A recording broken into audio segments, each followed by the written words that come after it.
The international break is over. Man United are back in action. I tell you what, we come into Goodison Park. We come into Everton after they've just been deducted 10 points. Prepare yourselves because it's going to be a cauldron atmosphere on Sunday. Who's going to start? Will we see Martial start up front? Will Luke Shaw return? What about Andre Onana? I'm going to run through everything that Ten Hag has said in his pre-match press conference. I'm going to run through all the team news. I'm going to run through my predicted 11.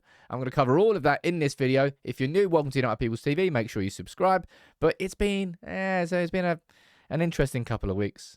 Jeez, it's just long. International breaks so long. September, October, and November. And now I think the next one's in March. Thank God for that. Although I'll be honest, after this weekend, depending on the result, maybe I'm going to wish it was the international break again. Everton is not going to be an easy game. All right, I'm going to run through what Ten Hag has said in his pre-match press conference about injuries and about player availability. And there's some really good news for a few of the players. Andre Onana is fit to play, fit to start in this game, and good. We need him. We need our best players. He might not have had the best start to the season, but in terms of his form, he's coming into it. And I think he'll continue to grow. And in this game here, we're going to need players, man, who can somehow take a little bit of sting out of Everton. And Nana's probably going to be busy. Rasmus Højlund, I don't think he's going to be risked for this game. But Luke Shaw is completely available. Now, Luke Shaw's actually been training with the full team. Well, anybody who's been at Carrington for the last 2 weeks. Lots of training on the grass. He's not just about returned. He's fit and he's available. And Ten Hag there is saying, look, he's saying it's been a long time since we had a left back. So maybe he will start a left back. I'm unsure about that. But I'm telling you, this atmosphere on Sunday. Goodison Park's never an easy place to go. We went there and we won there last season, but we've had a lot of bad performances and a lot of defeats there over the last few years. On Sunday, there's going to be a serious amount of anger from Everton fans towards the Premier League, towards what's gone on with this points deduction. And that is really going to come across to the players, for sure. And Ten Hag said that, look, of course they're mad. Now, at Onana, Amadou Onana, hopefully he's not fit to play, because in terms of the important midfielders of the Everton team, I would put him as number one. But let's run through my starting 11. Now, one thing to remember is Ten Hag won't be on the sidelines. He's got one game ban after a third yellow card against Luton. But this was the team that played against Luton. We just about scraped past Luton. All right? But we beat Luton. In terms of changes, I think there's quite a few that could be happening, all right? One that shouldn't be happening is Onana. He should be keeping his position in goal. Now, I would like to think that he's not going to have a busy game. But I'll be honest, he definitely is going to have a busy game. Everton will probably have the run of the game. And it's up to United to match that atmosphere. I think Ten Hag said that in his pre-match press conference here. Look. He said, we have to match those standards. This Everton team will not make it easy for United at any point in time. Everyone's going to be under pressure on the ball constantly. So Onana, I hope that he can help with those situations and find those cute little 15, 20-yard passes just over the top of the defence, maybe into a little bit of space, because we're going to need those. Now, I am so happy that Luke Shaw is back. But I don't know where he's going to play. All right, I'm going to run through a couple of options here. You can let me know what you think in the comments below. But Luke Shaw, right, he comes into this starting 11 good. Does Luke Shaw come in at left centre-back? There. My instinct tells me yes. And if I'm thinking about what's going to have a bigger impact on our team, for Everton, for sure, I would probably say having Luke Shaw in that position there, receiving the ball from Onana. And also Reguilon, if you're looking at players who have actually been half decent this season, I think Reguilon's been one of those. Having Reguilon on that left-hand side means that he can overlap fully. Look, if it's Luke Shaw at left-back, right, then we move him there, and we probably bring in Victor Lindelof. Well, Johnny Evans is not fit, and he's made it clear that Varane's not a left centre-back. Then you'd have Luke Shaw on the overlaps, which would make us better there, sure. But I think overall, there's a little bit more strength in Luke Shaw going there and Reguilon as a natural fullback, because we'll probably need that width. But having Luke Shaw back is brilliant news for us. It really, really will make a difference. Now, I think Harry Maguire keeps his position over Varane, because on form, Maguire's definitely the in-form right centre-back over Rafa Varane. That's just simple. So I think those two keep their spot. Will Dalot play there or Wan-Bissaka? Would probably go for Wan-Bissaka. Again, from a defensive security perspective. Because this game's going to be wild, especially the first 20 minutes, man. You know what it's like away from home. You know the rules. You know I don't normally abide by the rules, but, we've beaten Fulham. We've beaten Burnley. We've beaten Sheffield United. But this will be a little bit of a different atmosphere, for sure, and a close stadium. Now, midfield is going to be interesting, right? Because, of course, Christian Eriksen is injured over there, and so is Casemiro. Neither of those two can play. So who plays in midfield? I think McTominay keeps his position, right? Surely this is a game for Amrabat. I find it a bit curious, really. Why has Amrabat not really been used? When we went through our little run of form where we weren't really playing glorious football, we were eking out results. It was Eriksen and McTominay. And Ten Hag doesn't particularly like changing when the teams are winning. He's shown that at United, right? Amrabat, again, you know how I'm talking about Onana being that man who can offer a little bit of composure, a little bit of calm.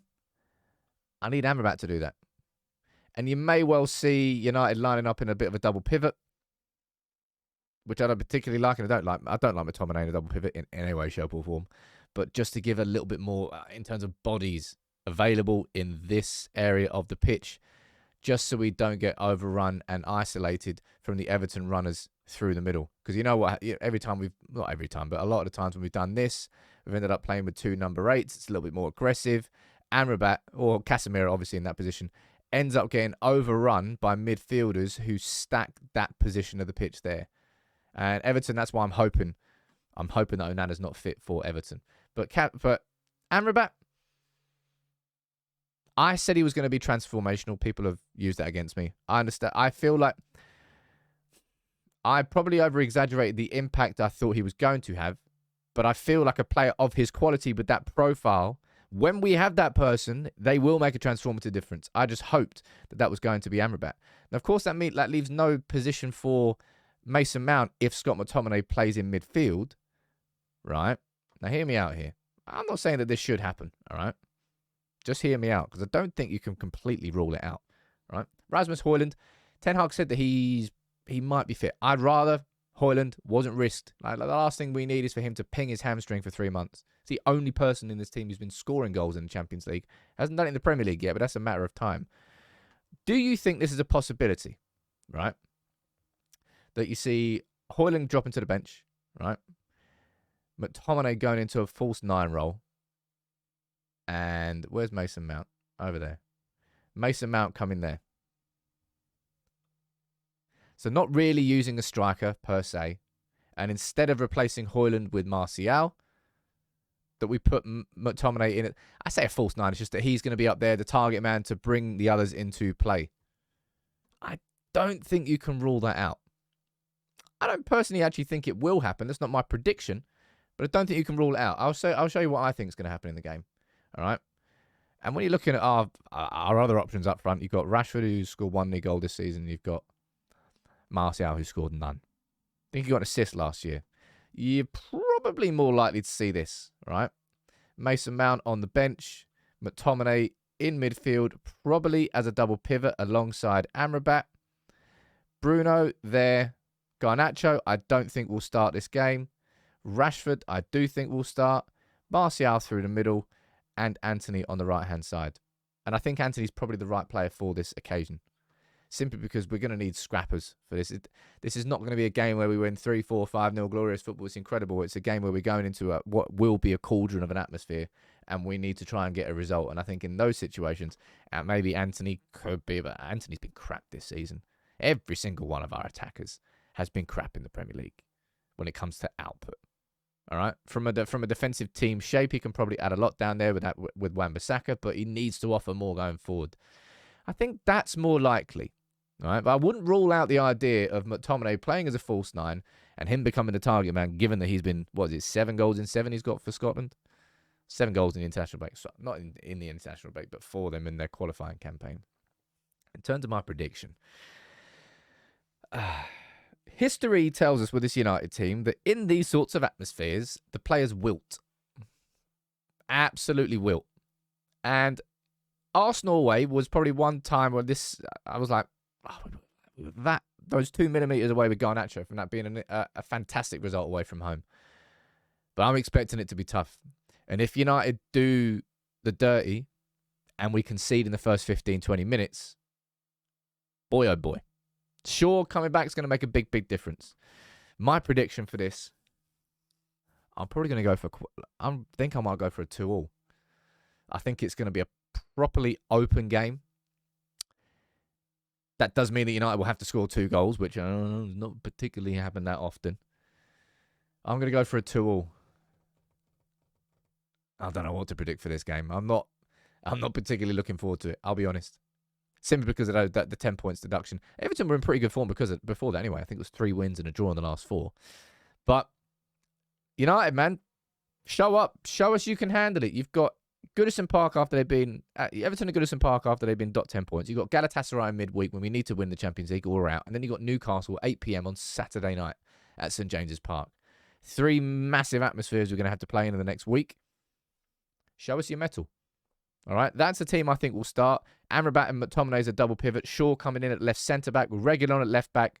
And a front 3 of Rashford, Martial and Anthony. I'm going for a 2-2 draw. What's your prediction? You let me know in the comments below as you always do. But football's back.